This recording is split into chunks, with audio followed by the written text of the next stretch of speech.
Bueno, ante todo quiero agradecer la gentil invitación a estas terceras jornadas de cirugía de trauma que se hacen en mi casa, en el Hospital Domingo Luciani, y se hacen en un momento muy representativo. Sé el esfuerzo titánico que todos están haciendo, desde su presidente, el doctor José Félix Viva, hasta cada uno de sus miembros, el doctor Luis Richard, es decir, todo el equipo, la doctora Ali González como parte de la sección de trauma de la Sociedad Venezolana de Cirugía y bueno, y en general a todos los que están participando en esta actividad. Bueno, me corresponde hablar un poco de actualización en cirugía de trauma, que hay de nuevo, y yo quise, digamos que dividir esta conferencia o desarrollar esta conferencia basándonos en lo que yo he denominado top 5 de la cirugía de trauma, es decir, las 5 cosas más representativas que hay de nuevo o que han venido creciendo exponencialmente en los últimos años con respecto a la cirugía de trauma, dentro de la cual voy a hablar unos tópicos importantes acerca de cirugía de control de daño, pues que como ustedes saben es la temática de las jornadas. Empezamos con el punto número 1, el top 1, sería la cirugía de control de daños propiamente dicha y el control de daños resucitativo. Para nadie es un secreto y muchos de ustedes que están acá pues tienen el conocimiento bien claro de lo que representa esta estrategia quirúrgica, que es derivada de la naval de los Estados Unidos. Inclusive es tan pero tan importante que actualmente existe un equipo que va en esas naves americanas que se llama Damage Control Men, es decir, que un equipo que se dedica precisamente a el control del daño en esa nave impactada. Y pues, como ustedes muy bien lo saben, esa fue la misma temática que en el año 1993 el doctor Rotondo pues extrapoló hacia la cirugía y lo definió como la secuencia operatoria modificada, que tiene un enfoque más fisiológico que anatómico de las lesiones. Eso hasta este momento lo sabemos, inclusive a pesar de que Rotondo lo plasmó digamos en ese famoso paper realizado en 1993, pues eso venía rodando desde hace mucho tiempo. El objetivo, como ustedes muy bien lo saben, es lograr que ese paciente saliera de ese procedimiento quirúrgico y que precisamente ese procedimiento quirúrgico fuera, digamos que o causara un menor impacto, evitara una lesión adicional a ese paciente que sin duda alguna estaba comprometido desde el punto de vista general. Pero luego vino varias estrategias, pero el doctor Juan Carlos Duchet en el 2010 hablaba del tratamiento estratégico dirigido a las condiciones que exacerban la hemorragia del paciente con trauma, entendiendo como la hemorragia es el principal problema del paciente con trauma, y eso es lo que hemos denominado control de daño resucitativo. Y esas estrategias que toman en cuenta el control de daño resucitativo son algunas que hemos modificado a lo largo de de semanas y meses trabajando en esto, y son mantener la presión arterial sistólica en un rango menor de 90 milímetros de mercurio, es decir, una hipotensión permisiva, limitar el uso de cristaloides, utilizar o digamos que usar el protocolo de transfusión masiva, ya sea con sangre entera o sangre en hemoderivado, y nosotros hemos incluido algo que debemos utilizar en trauma, o que si el recurso lo tenemos lo podemos utilizar, que es el uso de recuperador sanguíneo, y vamos a hablar un poco más adelante al respecto. Obviamente la reanimación guiada por metas, y en este caso las pruebas viscoelásticas y el control de la hipotermia. Es decir, cada uno de esos aspectos vienen a encajar lo que sería el control de daño resucitativo. Tradicionalmente, la cirugía de control de daño tiene esas 3 fases clásicas descritas por Rotondo en 1993.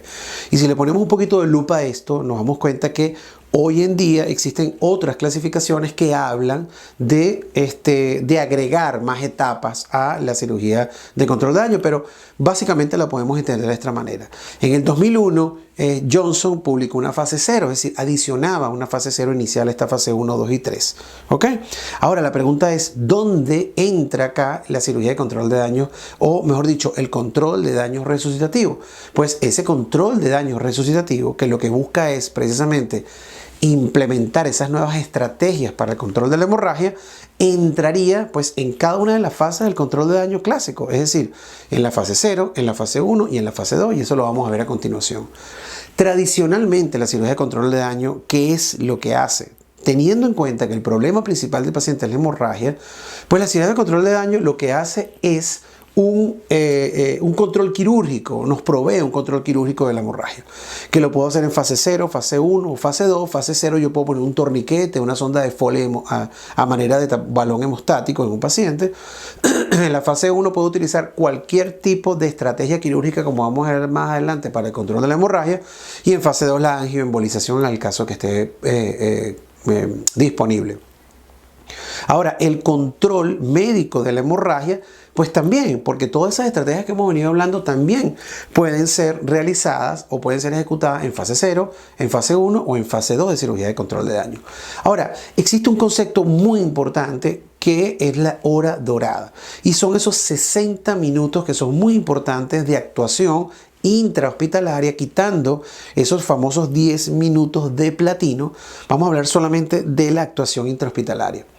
Y esos 60 minutos a veces nos cuesta entender que tenemos que dividirnos en todas las acciones que nosotros vamos a ejecutar dentro del hospital con ese paciente, desde su llegada a la reanimación o a la unidad de politraumatizado, donde yo debería tener no más de 15 minutos para lograr dilucidar qué es lo que yo voy a hacer con ese paciente.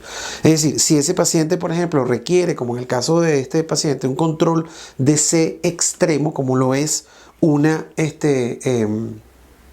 toracotomía resucitadora, o requiere algún control temporal de la hemorragia, y es en este momento donde yo inclusive comienzo a activar una serie de estrategias intrahospitalarias que nosotros hemos denominado acá código trauma, que están bien formales, como lo son, por ejemplo, el activación inmediata del protocolo de transfusión masiva. Es decir, me traen un primer cooler de ese paciente con N cantidad de concentrados globulares o sangre entera, como lo vamos a ver más adelante, y es en este momento donde muy probablemente yo tome la decisión de cirugía de control de daño. Esto se apega a lo que Johnson describió en el año 2001 como esa fase 0.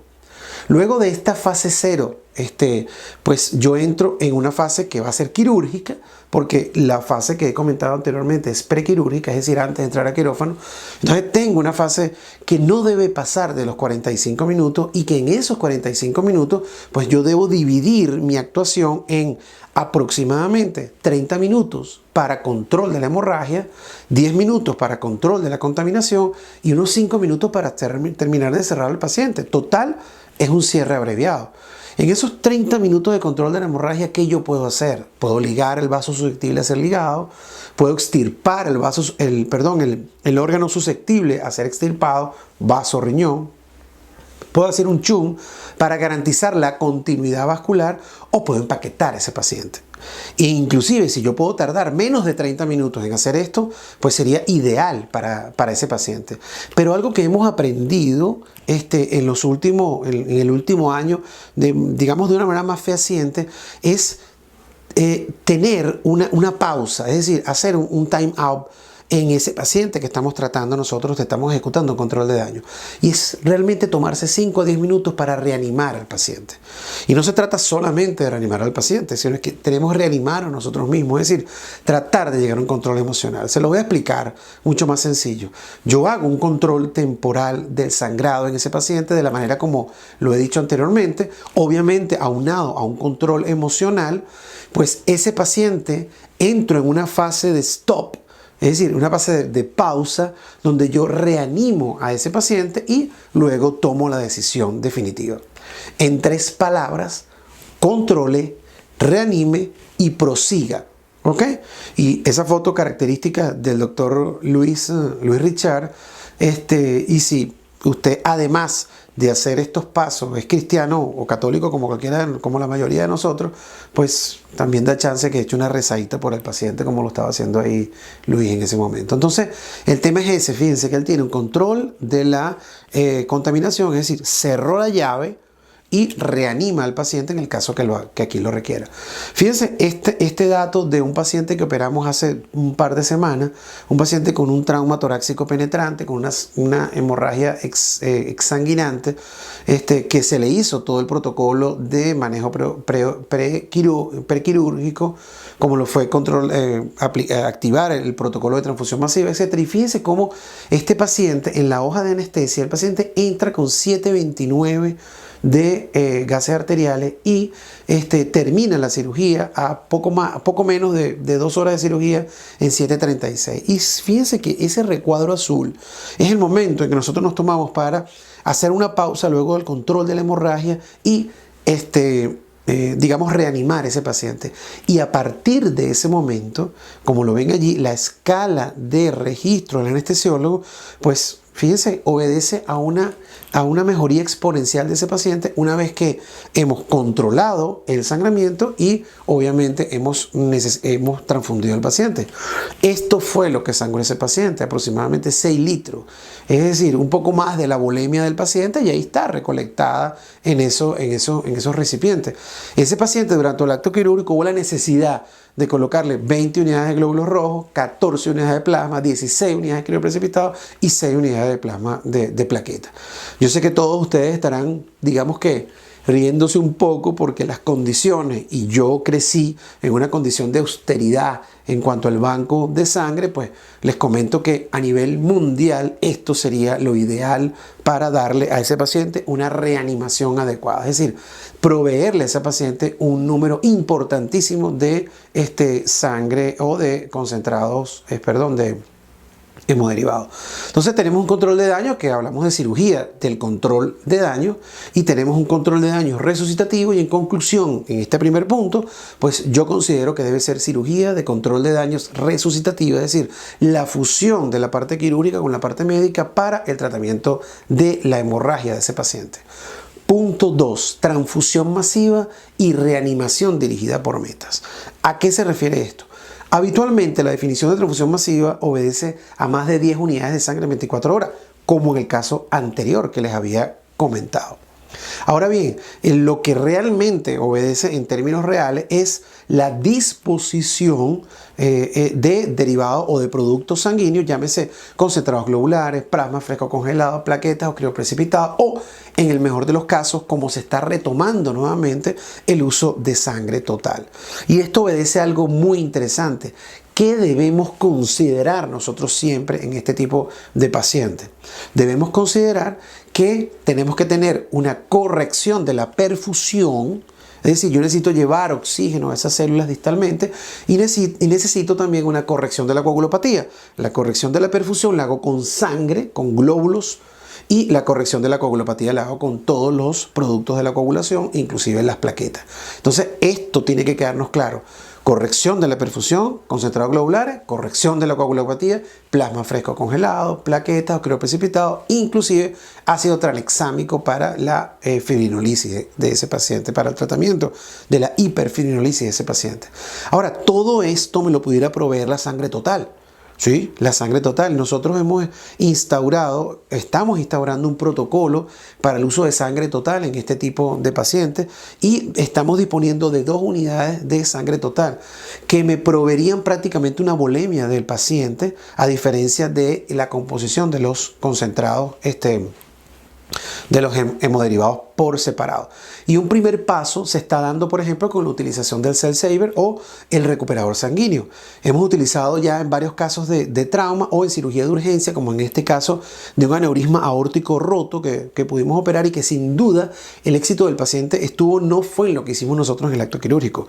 El éxito quirúrgico de esto fue en la reanimación del paciente. Y toda la sangre que ese paciente, toda esa sangre que pudimos recuperar, que aproximadamente termina siendo un 60% de la sangre que gasta el paciente, pues sin duda alguna representa un ahorro sustancial no solamente para el banco de sangre, sino un beneficio sustancial para ese paciente que va a recibir su mismo tipo de sangre, su misma sangre. ¿Ok? El protocolo de transfusión masiva que nosotros tenemos, sobre todo cuando utilizamos sangre total, pues tenemos un esquema de recepción de la sangre, es decir, el paciente que recibe la sangre, al igual que el banco, la unidad de trauma de Ecuador, del doctor Juan Carlos Alameda, copiamos el modelo del doctor Juan Carlos, en donde la sangre no se divide en hemoderivados hasta 48 horas. Por lo tanto, la sangre queda almacenada 48 horas en la nevera y es sangre total. Entonces, interesante porque de esa es la manera como podemos proveer. Ahora, ¿qué paciente requiere el protocolo de transfusión masiva? Existen muchos scores que me hacen pensar en qué paciente yo voy a utilizar protocolo de transfusión masiva. El que mayormente utilizamos y el que está más, digamos que difundido, es el ABC, que es el Assessment Blood Consumption, que toma en consideración 4 factores fundamentales: el mecanismo de trauma penetrante, el FAS, que en el caso de FAS positivo es sangre hasta que no se demuestre lo contrario, la presión arterial sistólica menos de 90 y la frecuencia cardíaca más de 120. Como ven, son factores que yo puedo, o son ítems que yo puedo, parámetros que yo puedo considerar sin ningún tipo de recurso adicional, pero esta escala, a pesar de que 2 o más factores tienen un valor, una sensibilidad del 75% o una especificidad del 86%, lo que realmente tienen es un alto valor predictivo negativo y un bajo valor predictivo positivo. ¿Qué quiere decir esto? Que los pacientes que cumplan con estos criterios no necesariamente requieren protocolo de transfusión masiva.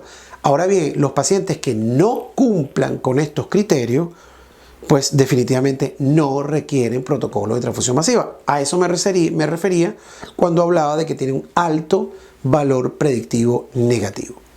Ahora, existen otros sistemas que inclusive lo podemos utilizar en nuestro celular, como lo es el TBSS, Traumatic Bleeding Severity Score, que inclusive nosotros podemos bajar una aplicación en nuestro celular. Bajamos la aplicación y toma en cuenta varios factores, como es la edad, como es la presión arterial sistólica, la presencia de FAS, si está positivo o no, la presencia de fractura de pelvis o la presencia de lactato.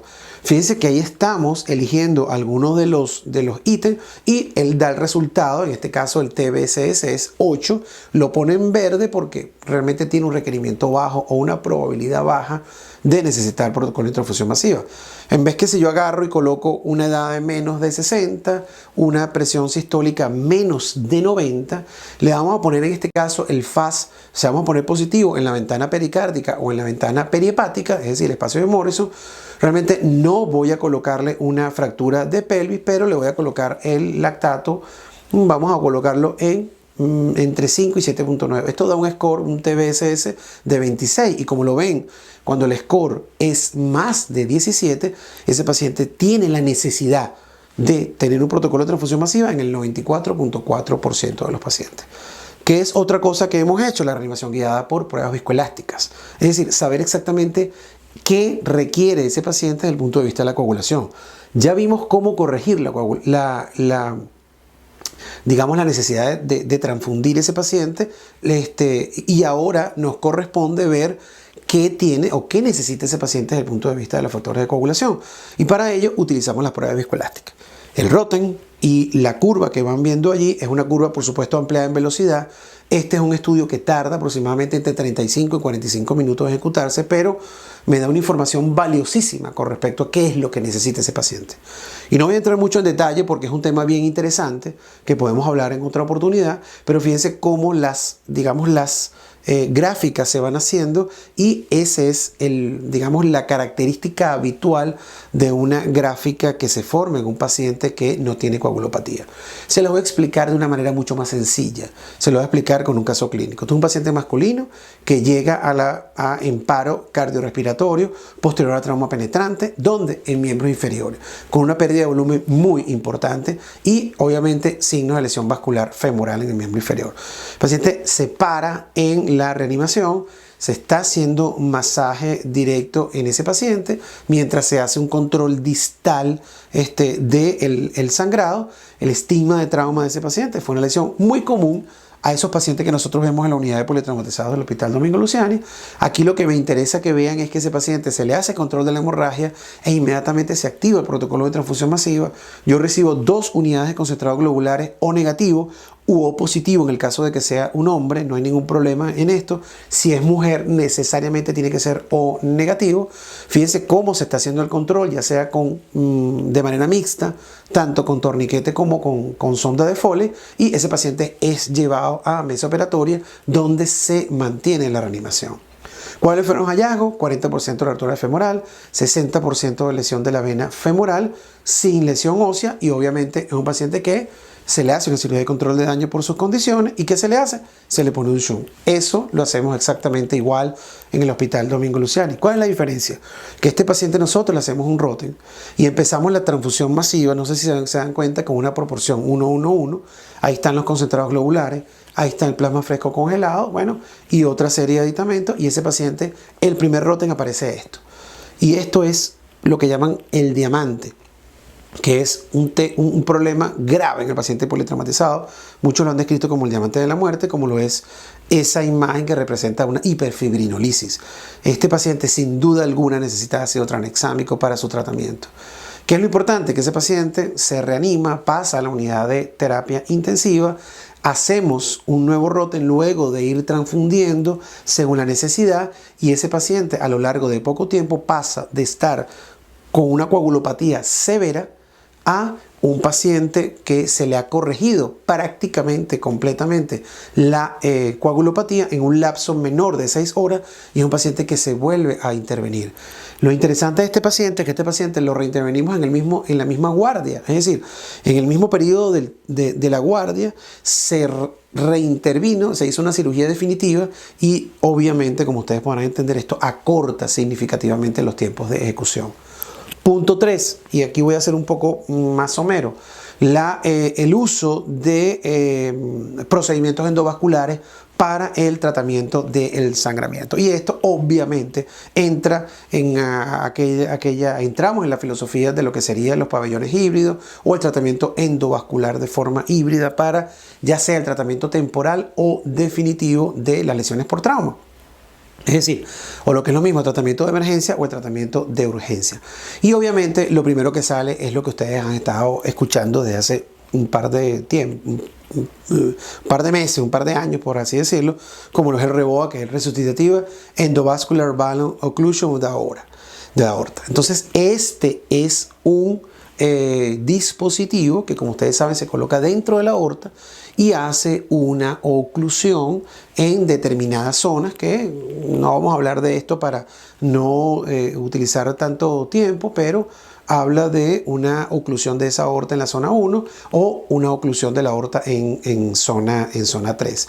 Y que hoy en día se ha estilado el hecho de la utilización del clampeamiento no total, es decir, o la oclusión no total, sino una oclusión parcial de ese flujo.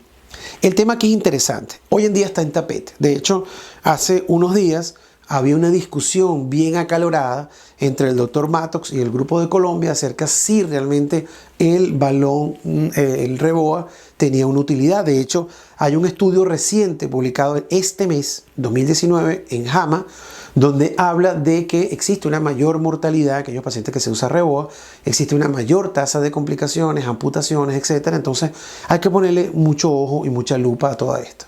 Inclusive si comparamos el procedimiento tradicional de una toracotomía resucitadora, haciéndola ahí Luis Richard, versus un REVOA, es decir, en zona 1, podamos ver cuál es la equivalencia de los procedimientos y bueno, ahí sacar nuestras propias conclusiones, es decir, ¿qué representa una cosa en qué procedimiento?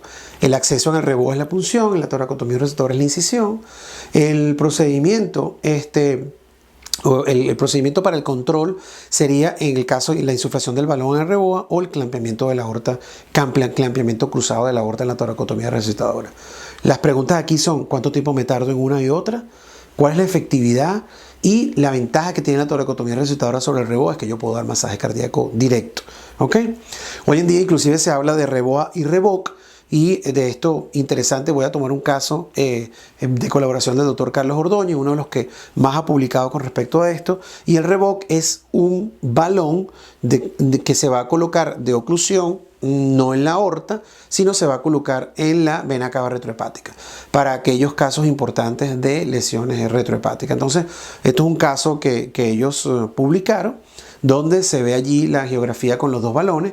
El balón de la derecha es el balón de Reboa y el balón de la izquierda es el Reboc, que es el que está en la cava. Entonces, bueno, puede tener una utilidad interesante. Raptor Suite, es decir, lo que representa esos pabellones híbridos, yo creo que nos falta mucho para llegar a esto. Inclusive en los Estados Unidos son pocos los pabellones. El doctor Demetrios Demetria en Los Ángeles tiene un pabellón híbrido como esto, y la ventaja de estos pabellones, o inclusive fuera de los pabellones, porque esto lo podemos hacer en el área de angiografía, la importancia de esto es el tratamiento endovascular de muchas de las lesiones, como por ejemplo esa lesión que tratamos nosotros acá en el hospital con angioembolización renal. Estamos haciendo angioembolización renal, angioembolización hepática, y esplénica no nos ha ido muy bien, pero hemos estado también utilizando para tratamiento conservador en estos pacientes. Punto 4. TAC en pacientes inestables. Vamos a ver este video que es muy interesante, que habla un poco de las imágenes. Y esto es un poco de lo que hemos venido hablando en algunos años. Es decir, la utilidad del eco, inclusive prehospitalario, el utilizar imágenes a nivel prehospitalario. Fíjense, este caso, qué interesante sería recibir un paciente con el diagnóstico prehospitalario de líquido libre. Es decir, en la cavidad. Fíjense la relación que existe entre el médico de urgencia y el personal prehospitalario, donde de una vez ya está en conocimiento que ese paciente tiene un FAS positivo. ¿Ok?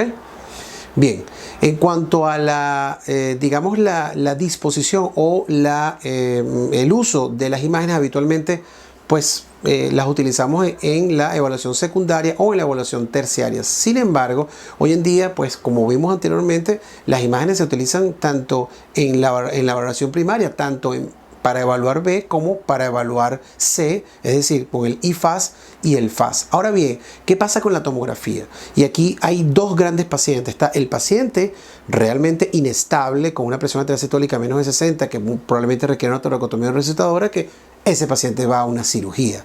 Y tenemos el paciente estable con más de 90 de presión arterial sistólica, donde ese paciente obviamente se le puede hacer una tomografía sin ningún problema, una tomografía habitual, convencional, con sus 4 fases, es decir, sin contraste, fase arterial, fase venosa y fase de eliminación. Cuando hablamos de la tomografía del paciente inestable, hablamos en ese paciente borderline, paciente en un límite entre 70 y 90 de presión arterial sistólica, donde nosotros le vamos a hacer una tomografía que es realmente especial, que se llama un protocolo split bolus, que ese protocolo split bolus no es más que el acortamiento del estudio imagenológico, donde yo tengo una fase arterial y venosa mezclada, es decir, el paciente me va a hacer el tomógrafo me va a hacer una fase arterial y venosa mezclada, y voy a tener obviamente solamente 10 minutos en el tomógrafo.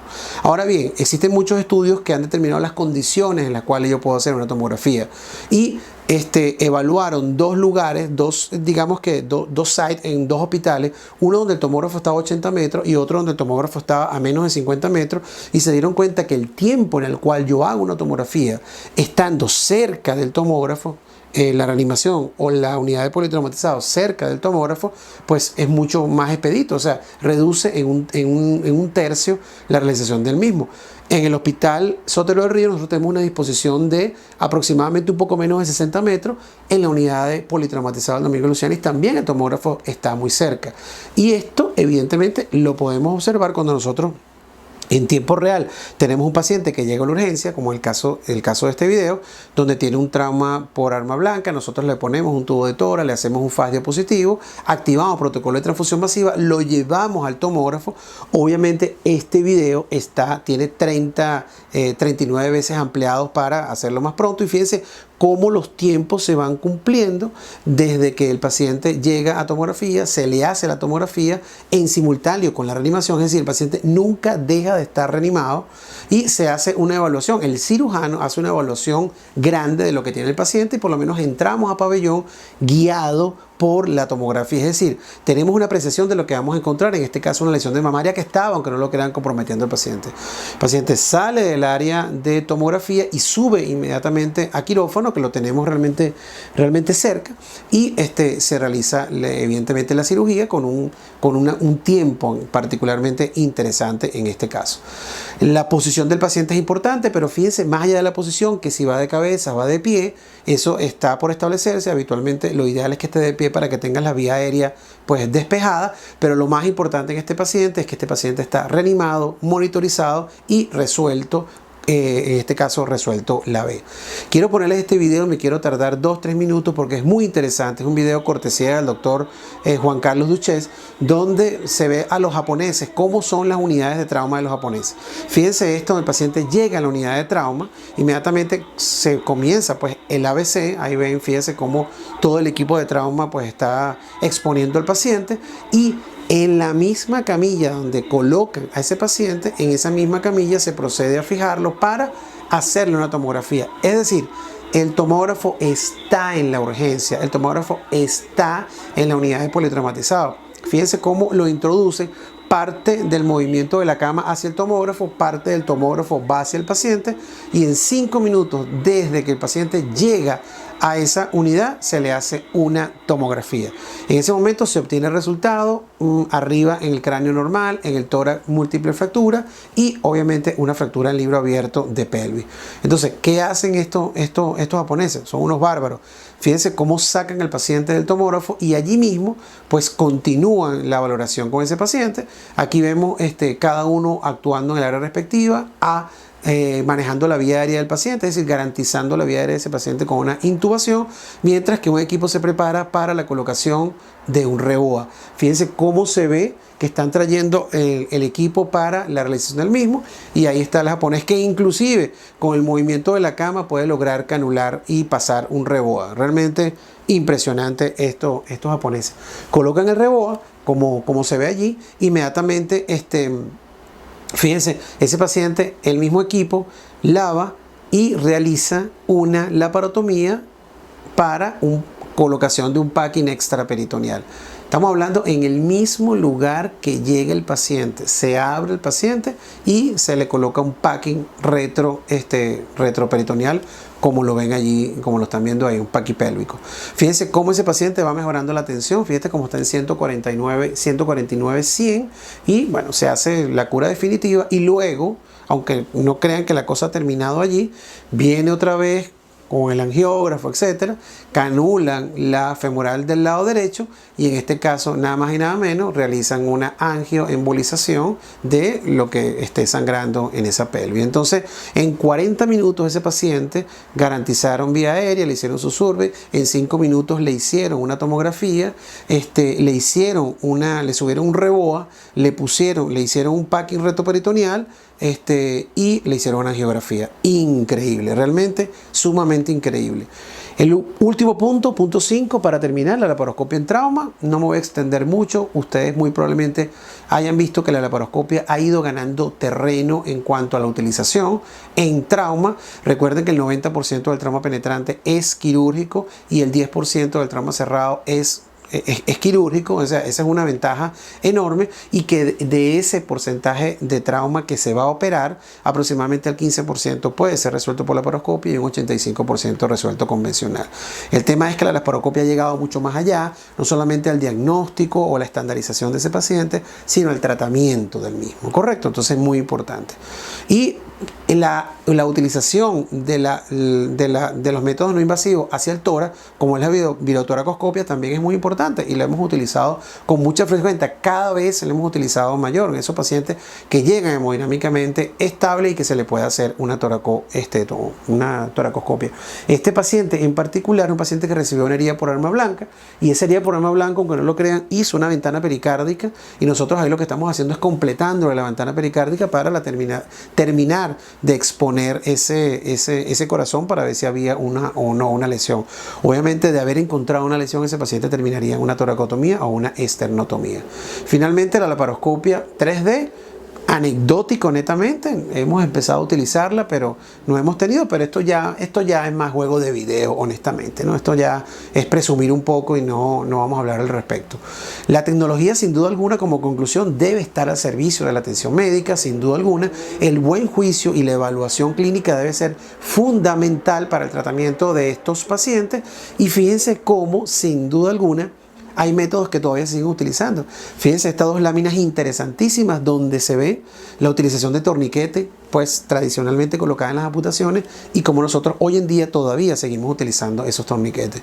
La cirugía de trauma ha pasado de ser solamente la cirugía de trauma a ser el acute care surgery, es decir, lo que sería la cirugía de urgencia, trauma y cuidados críticos en esos pacientes, y sin duda alguna requiere un tratamiento multidisciplinario.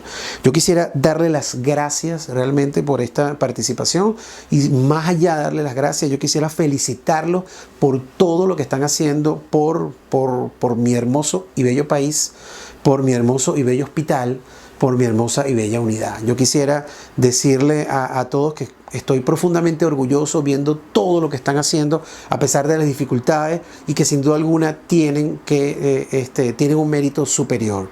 Yo desde acá les doy un aplauso de pie, porque sin duda alguna tratar de hacer lo que están haciendo en las condiciones que está viviendo el país realmente sin duda alguna es una tarea titánica. Reconocer a mi unidad de politraumatizados, el Hospital Domingo Luciani, la que me formó, la que me dio todo, y la que sin duda alguna sin ella hubiese sido imposible hacer lo que estoy haciendo hoy en día, tratando de formar una unidad de trauma y urgencia en un gran hospital donde estoy trabajando, y que se me está dando la oportunidad. Pero esa oportunidad que se me está dando a mí es una oportunidad que afortunadamente se le está dando a todos los venezolanos que quieran participar en ella, y sobre todo es una oportunidad que es emanada de toda esa serie de profesores que estuvieron formándonos a mí y a cada una de las personas que están conmigo en este momento. Doctor Fernando Rodríguez Montalvo, siéntase orgulloso, lo que siempre le he dicho, su legado sigue, y a todos los demás, Luis Viva, el doctor José Félix Viva, a todos los que están en el hospital, los que estuvieron encima, los que estuvieron al lado, los que estuvieron debajo de mí en la escala académica, siéntanse orgullosos. Luis Richard, te felicito, estás haciendo un trabajo espectacular. La doctora Dalí González también, es decir, todos y todos mis residentes, que de verdad que con mucho cariño los recuerdo todos los días acá en el hospital.